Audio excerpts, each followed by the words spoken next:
Tonight, we're taking an in-depth look at the proposals to ban cell phones in Oklahoma public and charter schools. Both the State House and the State Senate want to cut down on cell phones in schools. They both passed what are called bell-to-bell bans, but the Senate's bill is just a little bit different.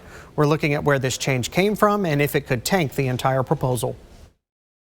A majority of the State House and State Senate agreed there needs to be a bell-to-bell cell phone ban in Oklahoma's public and charter schools. Our young people are suffering.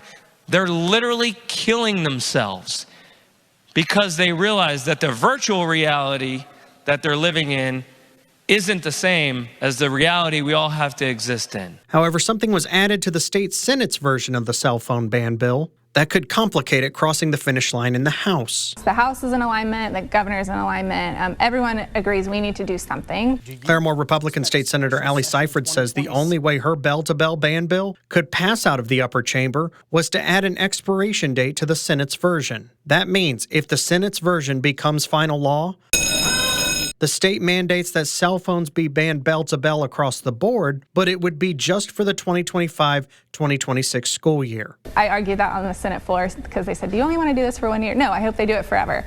But I'm asking them to do the complete best practice for 1 year, and then maybe they'll come back and adjust it. But my hope is that schools continue to have a policy. The House voted to ban cell phones bell-to-bell permanently, with some exceptions. However, Seifert says many senators felt the issue should be in the hands of school districts and their boards. During the 1 year the state bans phones, Seifert says the districts will see the results immediately. I think that we'll be able to tell right off the bat. I think schools will be able to tell a difference within 2 weeks. Based off what districts see on the local level, the Senate hopes school boards will then come up with their own phone policies. I would imagine they would have lots of surveys, discussions with parents saying, do we want to keep doing this? Do we want to make some minor changes? I hope they continue with the cell phone policy. They might decide not to do a full bell-to-bell. It's not clear if the House is open to a 1 year expiration date, but the bill is now in the House for consideration. We have not forgotten about the other side of this by any means. There was bipartisan opposition to the phone bans in both the House and the Senate because some state lawmakers say this really should only be up to local school boards. Here is some of their debate. I fundamentally believe that children deserve a distraction-free environment to learn.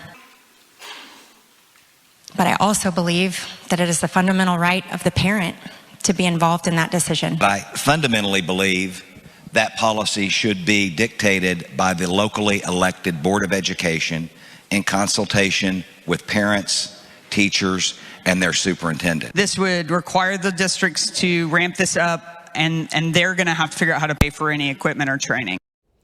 Because the House and the Senate have passed their own versions of a cell phone ban, there was some confusion about what exactly the next steps are.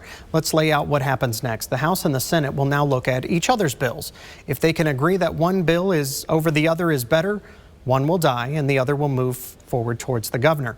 If both versions pass out of each other's chambers, there will be a conference committee to merge the ideas that will have to be voted on again by both chambers before going to Governor Stitt. We are not the only state having this conversation, and it's not a topic that divides along political party lines either. Democrats and Republicans support it. Some Democrats and Republicans hate it.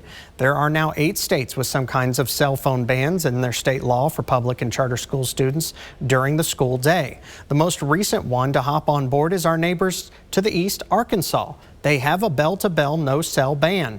Other states include California, Florida, Virginia, Ohio, and Indiana, just to name a few. We should note, not all bans are bell-to-bell.